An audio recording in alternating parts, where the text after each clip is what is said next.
In this video, I'm going to talk about 10 benefits of learning to create, sell, and even scale digital products. What are digital products? Things like online courses, memberships, PDFs, ebooks. So I've spent the last 7 years learning, starting, creating, and then scaling my online course business. Took it from living room to a multiple $1 million exit, all by trial and error. Want to show you the same. So let's dive in and see why digital products are so cool. You might be wondering, where should I spend my time with business? Or maybe you're a course creator saying, remind me why I got into this and why this is so great. So let's dive in. Make sure to stick around till the end. I've got a pro tip that even if you don't get it right on your first time, why it's worth learning how to create and sell digital products. Stick around for that. Okay, number one is lower overhead costs. So what I mean by that is that when you're selling or shipping or fulfilling on a physical product, you need things like warehouses to store it, a shipping team to be able to process and ship and label and pack. You're going to need more team members and manpower up front. You're going to need more money to be able to purchase the product in order to sell it. You might need a brick and mortar location, things like that. So with digital products, all that goes away. So you have much less overhead. You really can just start with a smartphone, a laptop, something very simplistic to get your first product out into the world. And when you have lower overhead costs, that automatically translates to better profit margins. And what that means is that you keep more of the revenue that you get from the product when it's sold or purchased, okay? So let's say you sell a sweater for $40, but it costs you $30 to make it. You only have 10 bucks as your profit margin, and that's before you even spend any money on an ad or to get a lead or to get a customer. So the thinner or smaller your profit margins are, the harder it is to scale or have success in your business. So you really want to be dealing with a much wider and larger profit margin. And with digital products, you can be more in that 50%, 60%, even 80% range of profit margins, which is going to just lend to your success.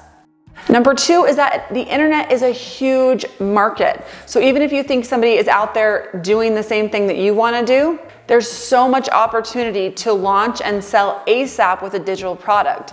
People either down the street from you or across the world, like I had people shortly after I launched, request to take my course in Poland. That's when I was doing more live virtual classes, which really pushed me to create an on-demand option that people could watch anytime, anywhere, on their own schedule, in their pajamas.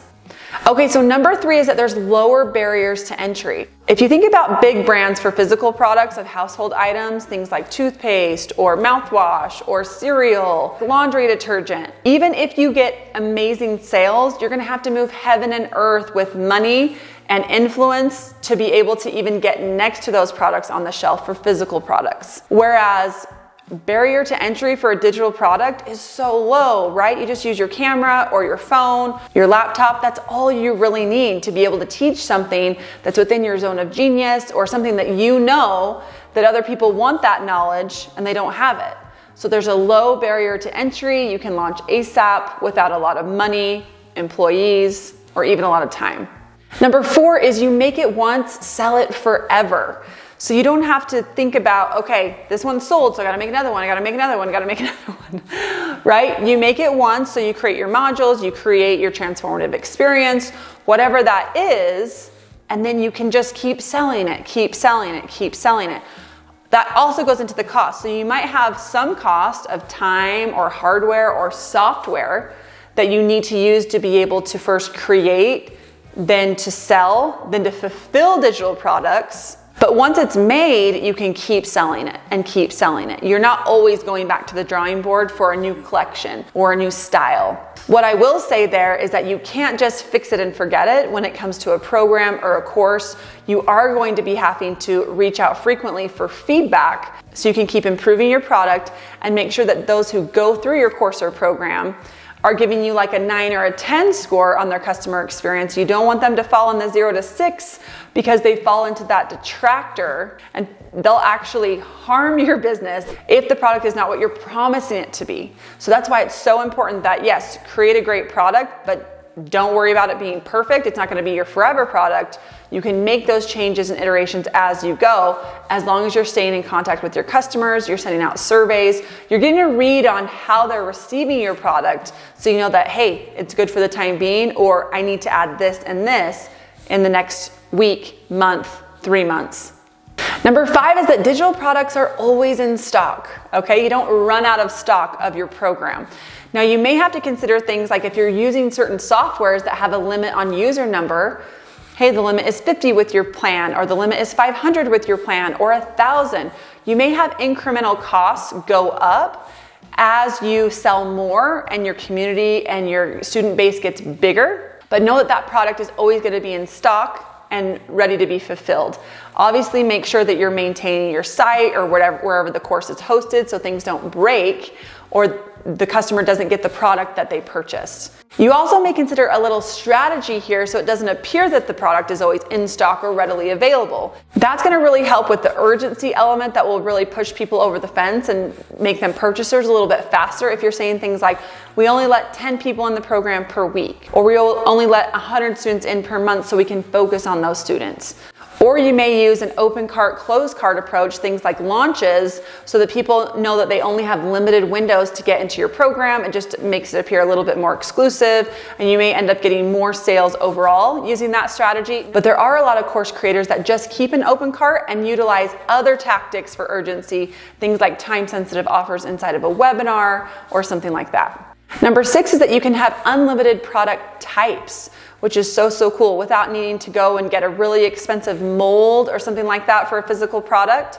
You can create mini products out of a product you've already created, give it a new name, a new price, sell it. You can bundle products together that you've created to kind of create one signature course or bundle. You can actually pull the name off of your product, not even change anything about the inside, but give it a new name, maybe a new price, add some new unique bonuses, and all of a sudden you have a new product. So you can have unlimited product types within digital products, but here's a little asterisk or a pro tip is don't get too crazy out of the gate. Launch a product, get feedback, iterate it, try to get to a signature product before you ever think or worry about having lots and lots of digital products to choose from. You really want to focus and nail one thing, create one signature course before you add on to that. Number 7 might be one of my very favorite things about creating digital products is there's no physical inventory to manage and no shipping costs that you have to consider, which is just chef's kiss when it comes to being a business owner. I personally just loved having hundreds and thousands of customers coming in without having to worry about the headache of shipping and inventory. I guess you can choose your heart, and that's one that I didn't have to worry about. Number 8 is with digital products, you can speak directly to your customer. So sometimes we order something from like a Target or an Old Navy, we'll get that shipping confirmation email. Sometimes we'll even get an SMS or a text, right? But how often are you able to go into a platform and speak directly with the owner of Target? Never. So with online courses or memberships, you go into the platform and you have that one-on-one element where they see you teaching, whether it's pre-recorded or not. You also can have the option to do office hours where you are truly in real time speaking with your customers, teaching them, hearing their feedback, hearing their questions, which just actually helps you as the owner and the course creator create a better and better product because you notice which questions are coming up frequently. You can get more inside the mind of your customer and your ideal avatar and just optimize. Number 9 is that online courses and education are a growing market. Did you hear me? I heard you. You absolutely don't want to be putting your time or effort into growing a business that is in a diminishing or dwindling market. Something like newspaper sales. Nope. Okay. You definitely want to put your time and energy into a growing market. And we know that the online course and education industry is expected to grow by 10 to 15% in just the next 4 years alone. And we're not talking about small numbers with 10 to 15%. We're talking about $60 to $70 billion. So tons of opportunity, tons of growth in this market. You don't need to worry about someone else is doing the topic I want to be doing. Oh, it's saturated. Absolutely not. It is growing leaps and bounds. So you can rest assured it's a great bet on where you're going to put your time in for a higher likelihood of success and return. Number 10 is something that I learned firsthand, is that you kind of choose the pace and tempo. So you can have more freedom, more control over your lifestyle when you're doing digital products, all while helping other people, teaching them what you know in your zone of genius, helping them get from point A to point Z on a specific topic that you know a lot about, and they're super excited to learn from you. I also came to realize that I could choose the pace. I could be in a sprint mode where I really wanted to grow, get more customers in the door, optimize the product. I could be kind of in a maintenance mode where I wasn't necessarily trying to get a lot more. I was trying to maintain what we had done in the previous quarter. And digital products also allowed me to have rest modes. So once you have fantastic systems set up where the customers can purchase and the product is fulfilled and they're able to learn, you're able to step away as long as you've got a few people in there checking on customer success and making sure that things are going smoothly. So it's nice to be able to have that kind of control over what mode or season that you want to be in business-wise. I definitely don't want to paint the wrong picture that it's easy to